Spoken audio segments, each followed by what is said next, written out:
మనం ఇంతకుముందు వీడియోలో చెప్పుకున్నట్టుగానే వైఎస్ఆర్సీపీ నేతలను బెదిరించే పని తెలుగుదేశం పార్టీ కన్నా తెలుగుదేశం పార్టీకి బాకాలు ఊదేటటువంటి మీడియానే చేస్తూ ఉంది. నిన్న మహా టీవీ ఛానల్ ఏకంగా చర్చా కార్యక్రమం పెట్టింది. వంశీని ఒక లేడీ కానిస్టేబుల్, మాజీ శాసనసభ్యుడైనటువంటి వంశీని ఒక లేడీ కానిస్టేబుల్ చెంప చెళ్ళు అనిపించిందని దాని మీద చర్చా కార్యక్రమం పెట్టింది. పెట్టడమే కాకుండా కొట్టడం తప్పే ఉంది అన్నట్టుగా దాన్ని సమర్థిస్తూ అరగంట పాటు దాన్ని ఒక చర్చా వేదికగా నడిపింది. వీళ్ళ చరిత్ర ఒకసారి కానీ మనం చూస్తే గతంలో జగన్మోహన్ రెడ్డి గారు ముఖ్యమంత్రిగా ఉన్నప్పుడు తిరుమల తిరుపతి దేవస్థానానికి అదేవిధంగా తిరుమల కొండల్ని అపవిత్రం చేయడం కోసం ఏకంగా ఈ వంశీకి చెందినటువంటి మహా టీవీ ఛానల్కి చెందినటువంటి వాహనం మాంసం మద్యం దాంట్లో పెట్టుకొని తిరుమలకు బయలుదేరింది. సరే, వాళ్ళు అడ్డుకున్నారు, పట్టుకున్నారు, తీసేశారు. అదే పట్టుకోకపోతే ఆ తిరుమల కొండల్లో దాన్ని ఓపెన్ చేసేసి అక్కడ తిరుమలలో మద్యము మాంసం అని చెప్పేసి వాళ్ళు ప్రచారం చేసి ఉండేవాళ్ళు. అంటే ఇది వీళ్ళ యొక్క రోత పనులు. అత్యంత జుగుత్సాకరమైనటువంటి నీచమైనటువంటి మనస్తత్వం ఉన్నటువంటి మీడియా మన ముందుంటాం, మన దురదృష్టం. అయితే ఈ రోజున సాక్షాత్తు మాజీ శాసనసభ్యుడైనటువంటి వంశీ గారు తనకు ప్రాణహాని ఉంది, అదేవిధంగా తన కుటుంబ సభ్యులు కూడా విజయవాడ జైల్లో తనను ఉంచితే తన ప్రాణాలకు హాని ఉంది, ఆయనను విజయవాడ కాకుండా వేరే ఎక్కడైనా ఉంచండి అని చెప్పడాన్ని బట్టి చూస్తే నిజంగానే పోలీసులు కొట్టారా? నిజంగానే ఆయన మీద దాడి చేశారా? ఆయన కూడా ప్రతి సందర్భంలో కూడా నన్ను ఎక్కడ కూడా తనకు శ్వాసకోశ సంబంధమైనటువంటి ఇబ్బందులు ఉన్నాయని చెప్పినా కానీ ఎక్కడ కూడా పోలీసులు తన పట్ల కనీసం తనని మనిషిగా కూడా గౌరవించలేదని, తనను బాగా ఇబ్బందులకు గురి చేశారని చెప్పేసి ఆయన ఆవేదన చెందడం జరిగింది. అంటే నిజంగానే అతన్ని చేసుకున్నారా? ఇది ఎలా ఉందంటే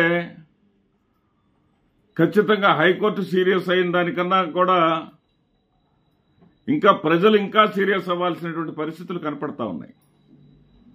ఎందుకంటే ఈ కేసు ఏ కేసు? సత్యవర్ధన్ అనేటటువంటి వ్యక్తి దళిత యువకుడు.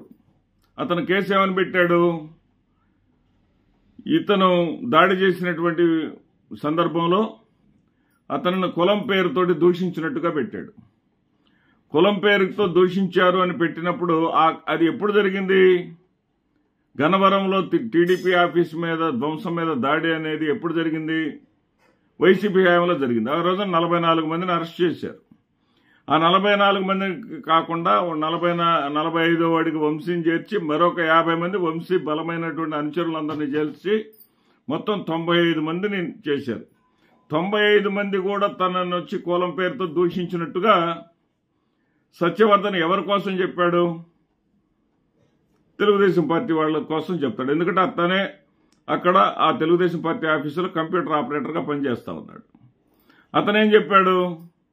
సాక్షాత్తు కోర్టుకు వచ్చేసి ఈ రాజకీయాలు నాకెందుకు అనుకున్నాడో, పరివర్తన చెందాడో, నిజం చెప్పాలనుకున్నాడో జడ్జి గారి ముందుకు వచ్చేసి ఆ కంప్లైంట్కి తనకు సంబంధం లేదని, ఆ కంప్లైంట్ కూడా తెలుగుదేశం పార్టీ వాళ్ళు నా చేత రాయించారని, అక్కడ రాయడానికి కారణం నేను దళిత కులస్తుని కావడం ఒకటైతే, రెండవది అక్కడ కంప్యూటర్ ఆపరేటర్గా పనిచేయటం అని చెప్పాడు.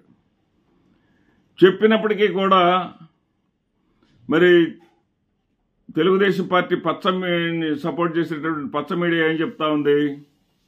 దళితుడిని మనం భయపెట్టగలిగాం అని ఊరుకున్నారు అని ఏదో అహంకారంతో వెళ్ళిపోయాడు వంశీ.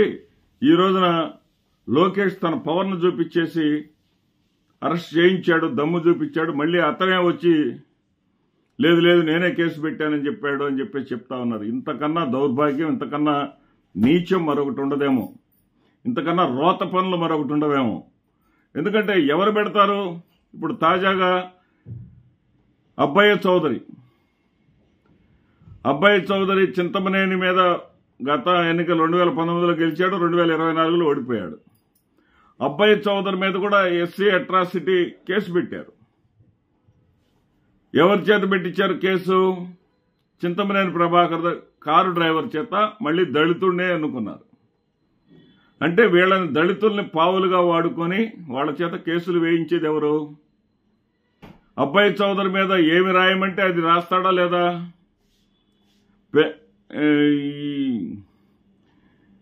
ఈ ప్రభాకర్, చింతమనేని ప్రభాకర్ ఏమి రాస్తే దాని కింద పనిచేసే డ్రైవర్ సంతకం పెడతాడా లేదా?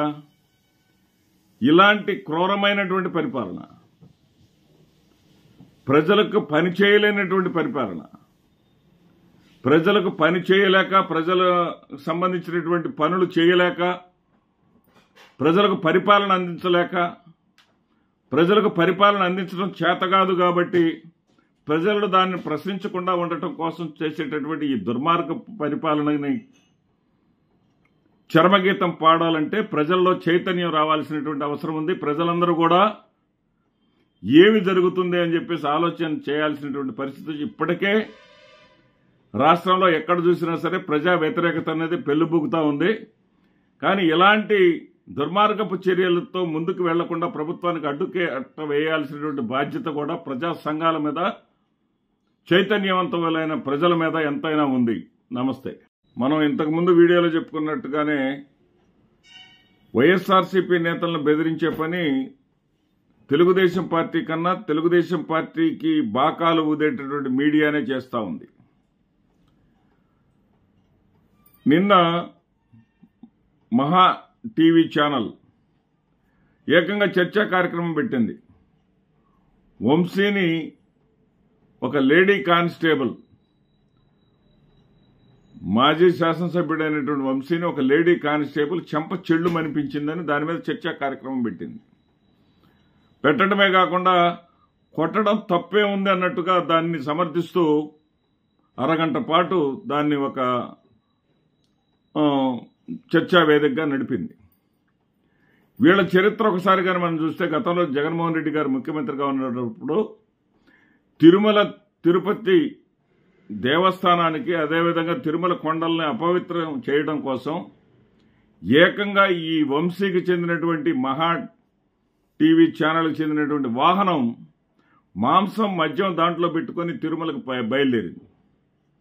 సరే, వాళ్ళు అడ్డుకున్నారు, పట్టుకున్నారు, తీసేశారు. అదే పట్టుకోకపోతే ఆ తిరుమల కొండల్లో దాన్ని ఓపెన్ చేసేసి అక్కడ తిరుమలలో మద్యము, మాంసం అని చెప్పేసి వాళ్ళు ప్రచారం చేసి ఉండేవాళ్ళు. అంటే ఇది వీళ్ళ యొక్క రోత పనులు. అత్యంత జుగుత్సాకరమైనటువంటి, నీచమైనటువంటి మనస్తత్వం ఉన్నటువంటి మీడియా మన ముందుంటాం, మన దురదృష్టం. అయితే ఈ రోజున